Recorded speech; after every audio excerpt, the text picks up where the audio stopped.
If there were chariots found in the Red Sea, it would probably have something to do with the crossing of the sea. We know that this incident occurred in the Red Sea. We can be confident that there is probably some evidence left behind there. And if this is the site of the crossing, we would expect to find physical remains of the Egyptian army on the seabed. $10 million vanished into a covert mission nobody was supposed to know about. Ex-military divers, military-grade sonar coordinates left by a man the entire scientific world had dismissed as a fraud. Late 2024, they descended into the Red Sea and found something that should have stopped the world: an entire Egyptian army lying on the seafloor, frozen in time.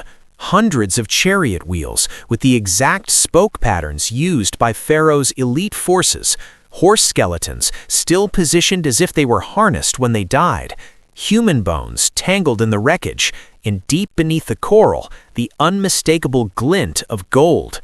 This wasn't a shipwreck, this was a catastrophe, the kind of discovery that rewrites history. But here's what nobody's talking about. When the findings were quietly shared with the world's top Egyptologists, they didn't celebrate, they didn't debate, they went completely silent. And when the team compared their high-definition sonar maps to documentation from 40 years ago, they saw something that made their blood run cold. Large sections of the debris field were gone, not eroded, gone, with drag marks on the seafloor where heavy objects had been pulled away. The evidence is vanishing, and someone doesn't want you to know what's down there. Here's what you need to understand about this expedition. This was not some university-funded research project that would end up buried in an academic journal nobody reads. This was a covert operation, privately funded to the tune of over $10 million by backers whose names have never been released. The team assembled for this mission included elite deep-sea divers, many of them former military, underwater archaeologists who had grown frustrated with the politics of their field, engineers operating technology that most research teams can only dream of accessing. We're talking about advanced side-scan sonar capable of mapping the seafloor in extraordinary detail, military-grade remotely operated vehicles fitted with high-definition cameras that could capture footage in the crushing darkness hundreds of feet below the surface, hypersensitive magnetometers designed to detect metal beneath layers of sand and coral. This was not amateur hour. This was a surgical strike on a mystery that has haunted certain researchers for over 40 years. They began their search in the Gulf of Aqaba, that narrow finger of the Red Sea that separates the Sinai Peninsula from Saudi Arabia. And all these finds are spread out on a large area on the coast of Saudi Arabia and Egypt. For days, the sonar pulsed into the deep, scanning grid after grid of the seafloor. And then the operator saw something that made everyone call to the screen. Strange, symmetrical anomalies, shapes that were not natural rock formations. They were round, they were precise, and most disturbingly, they were arranged in a long, linear trail stretching across the seafloor. The shapes looked exactly like wheels, hundreds of them. They deployed the ROV, sending that robotic eye down into water so dark and cold that human divers could only stay for minutes at a time. The submarine's lights cut through the gloom. At first, there was nothing but sand and stone. Then, emerging from the sediment like a ghost, they saw it, a perfectly round shape, completely encrusted with coral. It was unmistakably a wheel, an ancient spoked chariot wheel. As the ROV glided forward, another came into view, then another. The debris field stretched for nearly 1.5 miles. This was not a single accident. This was a catastrophe. The divers had to go down themselves. What they saw when they reached the bottom has been described by members of the team as overwhelming, even terrifying. They were swimming through a war zone, frozen in time. About that long. Standing in front of me. We cannot communicate in a way. The seafloor was littered with the remains of what appeared to be a fleeing or perhaps charging army. They documented wheels with 4 spokes, 6 spokes, and 8 spokes. This detail matters enormously because these specific designs match exactly the different types of chariots used by the Egyptian military during the New Kingdom period. The 4-spoke wheels were older models. The 6- and 8-spoke designs were the advanced, high-tech stable platforms used by elite warriors and royalty. Finding all of them jumbled together in one place was like discovering a snapshot of the entire Egyptian chariot corps destroyed in a single moment. But it wasn't just wheels. They found twisted metal fragments that appeared to be axles. They found what looked like the rectangular remains of chariot cabs, now just piles of corroded bronze and petrified wood, fused to the seafloor by centuries of relentless coral growth. And then they found the bones. Tangled within the chariot debris were bone shards, hundreds of them. Some were clearly animals, the skulls and ribs. Leg bones of horses positioned exactly where they would be if the animals were still harnessed to the chariots when they died. But others were unmistakably human. Spinal columns, pelvic bones, fragments of skulls, all mixed together in a chaotic, terrible jumble that spoke of sudden, violent death. One of the divers, sweeping a high-powered light over a mound of coral, caught something that made the entire team stop. A faint, unnatural glimmer beneath the crust. Something was shining down there. A dull, unmistakable golden sheen. This matched the most incredible and most dismissed claim that had ever been made about this site. For them, I think it's unfortunate sensationalism that among the army's wreckage lay a single gold-plated chariot wheel, perhaps belonging to a high-ranking general or even the pharaoh himself. They couldn't touch it. The coral had locked it in place like natural concrete, and any attempt to remove it would destroy it. But they documented everything. Thousands of high-resolution photographs, hours of high-definition video. They knew what they had found would either change the world or be buried forever. But here's the thing.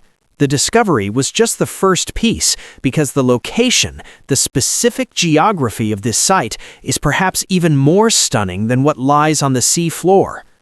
The Gulf of Aqaba is known for being extraordinarily deep in most places. We're talking about a massive underwater canyon that plunges down 5,000, even 6,000 feet. That's over a mile straight down, a sheer cliff of dark water. Trying to cross it would be completely impossible for any army, ancient or modern, except for one place. Right where the divers found the debris field, there is a massive flat land bridge that spans the entire Gulf of Aqaba. This is about 5 miles wide here. The area is about 8 square miles. It's an underwater plateau stretching nearly 10 miles from a large beach on the Egyptian side called Nuwia to the shores of Saudi Arabia. On either side of this bridge, the seabed drops dramatically into those mile-deep abysses. But the bridge itself is relatively shallow, around 900 feet at its deepest point. Compared to the canyons flanking it, this is a raised pathway cutting through impossible terrain. The sonar maps show it clearly, a distinct, massive underwater road, 10 miles long and several miles wide. This is the only place in the entire 100-mile length of the Gulf of Aqaba where an ancient group of people could have even attempted a crossing. And here's where it becomes extraordinary. The beach at Nuwia, where this underwater bridge begins, is a massive, sprawling shore, completely walled in on either side by steep, impossible mountains. The only way in is from the west. The only way out is forward into the sea.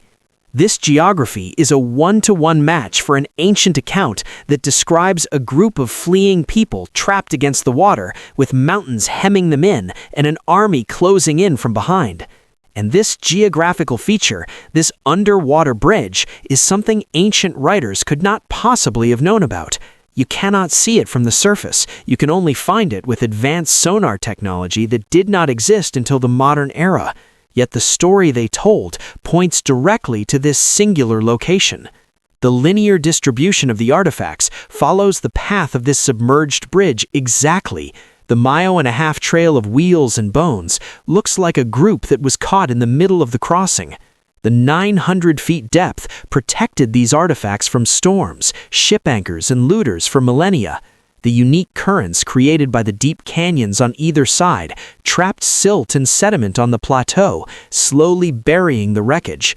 The warm, clear water was perfect for coral growth, and the coral acted like natural concrete, growing over the hard surfaces of wood and bronze and metal, are claiming that there are coral-encrusted chariot wheels on the bottom of the Red Sea. Over thousands of years, the organic material rotted away, but the coral held its shape. The divers weren't just finding wheels, they were finding wheel-shaped fossils. Without this specific combination of geography and biology, any remains would have scattered and dissolved into nothing centuries ago. This land bridge also explains the scale of destruction. An entire army with hundreds of chariots, horses, and soldiers funneled into this narrow 10-mile bottleneck would be completely vulnerable. When disaster struck, there was no escape. They couldn't go left into the abyss, they couldn't go right into the abyss. They were trapped on a corridor that became a killing floor. But here's where the story becomes even stranger. This entire discovery, the secret expedition, the coordinates, the specific location of the debris field, all of it traces back to one man, and for decades, the academic world treated him like a joke. Ron Wyatt wasn't a professor. He wasn't affiliated with any prestigious institution. He was a nurse anesthetist from Tennessee, a self-taught biblical adventurer who spent his own money chasing claims that mainstream archaeology had already dismissed as fantasy. He was the definition of an outsider. In the 1970s, Wyatt became obsessed with finding the true location of the Red Sea crossing. He rejected the conventional theories about shallow, marshy lakes in northern Egypt. He followed textual clues that he believed pointed to a massive body of water deep enough to drown an entire army. His search led him to the Gulf of Aqaba, to that mountain-locked beach at Nuea, and to the underwater land bridge. He reasoned that if this was where the crossing happened, then the remains of the destroyed army must still be down there. So in 1978, armed with basic scuba gear, a small boat, and a conviction that bordered on obsession, he did something no one else had bothered to do. He went down and looked. What he claimed to find was exactly what the 2024 expedition verified with their $10 million of advanced technology. He reported coral-encrusted chariot wheels. He claimed to have recovered a hub from one. He took photographs that were blurry and grainy and easy to dismiss. On later dives, he reported human bones and horse bones mixed with chariot parts. And he made his most explosive claim of all, that he had found and filmed a golden chariot wheel gleaming faintly beneath the coral. When Wyatt presented his findings, the academic world didn't just ignore him, they destroyed him. He was labeled a fraud, a pseudoscience peddler, a religious fanatic seeing what he wanted to see. His other claims made him an even easier target. He also said he had found Noah's Ark. He claimed the true location of Mount Sinai was in Saudi Arabia, directly across from Nuea. He said he had located the Ark of the Covenant in a cave beneath Jerusalem. To mainstream science, this wasn't research. It was a fantasy-fueled treasure hunt conducted by someone with no credentials and too much faith. Ron Wyatt died in 1999. His claims still universally mocked, but he left something behind. His research, his maps, the exact coordinates of everything he had found. The 2024 expedition wasn't diving blind. They were following the map of the man everyone had called a fool, and their advanced technology verified one by one the impossible things the nurse from Tennessee had been saying all along. The sonar confirmed the land bridge exactly where he said it would be. The cameras confirmed the wheels, the 4-spoke and 6-spoke and 8-spoke designs, just as he had described. The divers confirmed the bones. They even saw the glint of gold that Wyatt had reported 40 years earlier. The experts who spent decades dismissing him are now confronted with high-def evidence that he was right, and they have nothing to say. But that raises the biggest question of all. If there's an army at the bottom of the sea, how did it get there?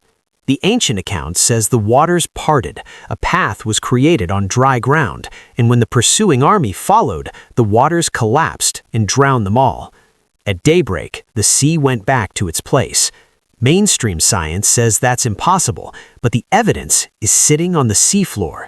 Something happened in that gulf, something catastrophic.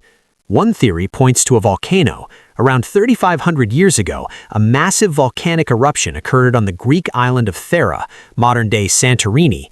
This was one of the largest eruptions in human history, a planet-altering event. An eruption of this magnitude, hundreds of miles away, would have generated a massive tsunami that radiated across the Mediterranean and interconnected bodies of water.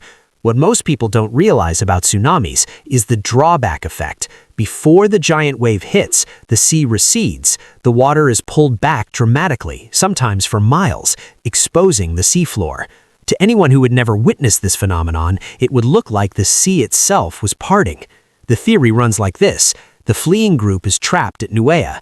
The Thera eruption triggers a tidal drawback in the Red Sea. The water pulls back, exposing the 10-mile land bridge. They run across. The pursuing army, seeing their quarry escaping, charges onto the exposed, muddy seafloor. And so the children of Israel went into the midst of the sea on the dry ground. But the drawback is only the first act. The second is the wave returning. Just as the army, weighed down with heavy chariots, reaches the middle of the gulf, the tsunami hits. A wall of water roars back in, annihilating everything in its path in an instant. The timing, the parting, the collapse of water walls, it fits the ancient description almost perfectly. Other theories venture into stranger territory. Some propose that what the fleeing group carried with them was not merely a religious artifact, But a piece of advanced technology, an energy source or weapon that was stolen from Egypt. The pursuit wasn't about recapturing escaped laborers. It was about recovering something of immense power. When they were trapped at the sea, this device was activated, creating the dry passage through some unknown force. Once the army was committed to the crossing, the device was deactivated and the waters collapsed. This explains why the pharaoh would risk his entire elite fighting force in a reckless charge. He wasn't merely chasing people, he was chasing something irreplaceable. Whatever the mechanism, natural or otherwise, the evidence on the seafloor tells a consistent story. Something happened in that narrow corridor. Something sudden, something violent, something that killed hundreds, possibly thousands in a single catastrophic moment, and left their remains to be fossilized in coral for 3.5 millennia. But if the proof is there, sitting at the bottom of the Red Sea, documented with high-definition cameras and advanced sonar, why aren't we hearing about it? Why the silence? Now we arrive at the question that haunts this entire story. Why are the experts silent? The world's leading Egyptologists, the academics who have spent their careers studying ancient Egypt, have said almost nothing about these findings. The discovery was quietly shared with certain institutions, and the response was not excitement or curiosity, it was a wall of silence. Here's what you need to understand about the academic position on this matter. For over 100 years, the consensus among secular Egyptologists has been absolute. The mass exodus described in ancient texts did not happen, at least not on the scale the story claims. This is taught in every major university. It's written in every textbook. It's the established dogma of the field. Scholars point out, correctly, that there is no archaeological evidence in the Sinai Desert for a massive population wandering for decades. Where are the campsites? Where are the mass graves? Where is the pottery? They point out correctly that there is no mention in any Egyptian record, no hieroglyphs, no papyrus, of their most valuable military asset being destroyed in a single catastrophic day. The entire framework of modern Egyptology, its timelines, its king lists, its understanding of the power of the New Kingdom, is built on a foundation that does not include this event. It cannot include this event. To the academic establishment, the story is a powerful cultural myth, but a myth nonetheless. And now, a team of divers following the map of a man every serious scholar had dismissed as a crank has found a massive underwater debris field that matches the ancient account with disturbing precision. This is not one or two ambiguous artifacts. This is hundreds of chariots, wheels with spoke patterns specific to the Egyptian military of the 18th dynasty, the exact right time period at the exact right location on the only natural crossing in the entire Gulf. If this site is authentic, then the experts were wrong. Not slightly wrong, catastrophically wrong. A professor who has built a 30-year career on the position that this event is a myth cannot suddenly reverse course. Their reputation would be destroyed. Their publications would become fiction. Every student they mentored would have been taught something false. The institutional pressure to remain silent, to dismiss, to attack the source rather than engage with the evidence is overwhelming. But there's a darker possibility that some researchers have whispered about. What if the silence goes beyond academic self-preservation? This discovery, if proven beyond doubt, would provide physical, tangible evidence for one of the foundational events described in the texts sacred to Judaism, Christianity, and Islam. In a world already fractured by religious and political tension, what would that mean? It would elevate one religious tradition with archaeological proof above all others. It would validate claims that billions of people hold sacred and that billions of others reject. It would be not just academically disruptive, but geopolitically explosive. And here's where the story gets truly disturbing. The evidence is disappearing. Not slowly eroding over centuries the way underwater artifacts naturally decay, disappearing in ways that suggest deliberate, methodical removal. Remember the golden chariot wheel that Ron Wyatt claimed to have found back in the late 1970s? According to his account, he located a 4-spoke wheel plated in gold, the kind of ceremonial vehicle that would have belonged only to the highest Egyptian royalty, possibly the pharaoh himself. He said he brought it to the surface, he documented it, he photographed it, and then, believing he was doing the right thing, he reported its existence to Egyptian authorities. Fully expecting they would be thrilled at such an extraordinary discovery. What happened next should trouble anyone who cares about historical truth. The wheel vanished. There are no official photographs in any archive. There's no museum record anywhere in Egypt or beyond. There is no government statement acknowledging that such an artifact was ever recovered, ever examined, ever existed at all. The single most important piece of physical evidence, the one object that could have verified everything Wyatt claimed, simply ceased to exist the moment it left his hands. Skeptics point to this disappearance as proof that Wyatt fabricated the entire story. No wheel, no evidence, no credibility. Case closed. But consider the alternative possibility, the one that's far more unsettling. What if the wheel was real?